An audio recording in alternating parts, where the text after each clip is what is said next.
ನಿಮ್ಮನ್ನು ನೋಡಿ ಹೊಟ್ಟೆ ಕಿಚ್ಚು ಪಡುವ ಜನರಲ್ಲಿ ನೀವು 5 ಅಂಶಗಳನ್ನ ಕಾಣ್ಬೋದು. ಅದರಲ್ಲಿ ಮೊದಲನೆಯದು, ನೀವು ಮಾಡೋ ಒಳ್ಳೆ ಕೆಲಸನ ಅವ್ರು ಯಾವತ್ತೂ ಹೊಗಳಲ್ಲ. ಆದರೆ ಸೀಕ್ರೆಟ್ ಆಗಿ ಅದನ್ನ ಅವರು ಅನುಸರಿಸ್ತಾ ಇರ್ತಾರೆ. ಹಂತವಾಗಿ ನಿಮ್ಮಂತಾಗಬೇಕು ಅಂತ ಹೇಳ್ಬಿಟ್ಟು ಅವರು ಯೋಚನೆ ಮಾಡ್ತಾ ಇರ್ತಾರೆ. ಇನ್ನು ಎರಡನೇದು, ಅಕಸ್ಮಾತ್ ಆಗಿ ನಿಮ್ಮಲ್ಲಿ ಏನಾದರೂ ತಪ್ಪಾದರೆ ಅದನ್ನ ಅವರು ನಿಮ್ಮ ಹತ್ರನೇ ಸರಿಪಡಿಸೋದಕ್ಕೆ ಪ್ರಯತ್ನ ಪಡಲ್ಲ. ಅದನ್ನ 4 ಜನಕ್ಕೆ ಗೊತ್ತಾಗೋಗಿ ಮಾಡಿ ಆ ತಪ್ಪನ್ನು ತಿದ್ದೋ ರೀತಿಯಲ್ಲಿ ಅವ್ರ ಮುಂದೆ ನಾಟಕ ಆಡ್ತಿರ್ತಾರೆ.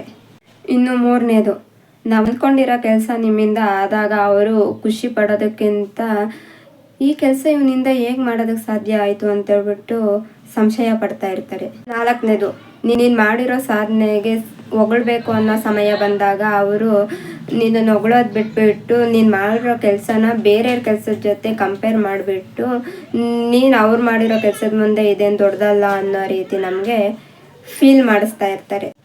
ಇನ್ನು 5ನೇದು, ನಮ್ಮನ್ನು ಹೊಗಳಲೇಬೇಕು ಅನ್ನೋ ಸಮಯ ಬಂದಾಗ ಅವರು ಅದನ್ನು ಹಾಸ್ಯಾಸ್ಪದವಾಗೋ ಇಲ್ಲ ವ್ಯಂಗ್ಯವಾಗ ಮಾತಾಡಿ ನಮಗೆ ಸಿಗಬೇಕಾಗಿರೋ ಗೌರವನ ನಮಗೆ ಸಿಗದೇ ಇರೋ ಥರ ಮಾಡ್ತಾರೆ. ಇಂಥ ಹೊಟ್ಟೆ ಕಿಚ್ಚು ಪಡೋ ಜನಗಳು ಇದ್ದೇ ಇರ್ತಾರೆ.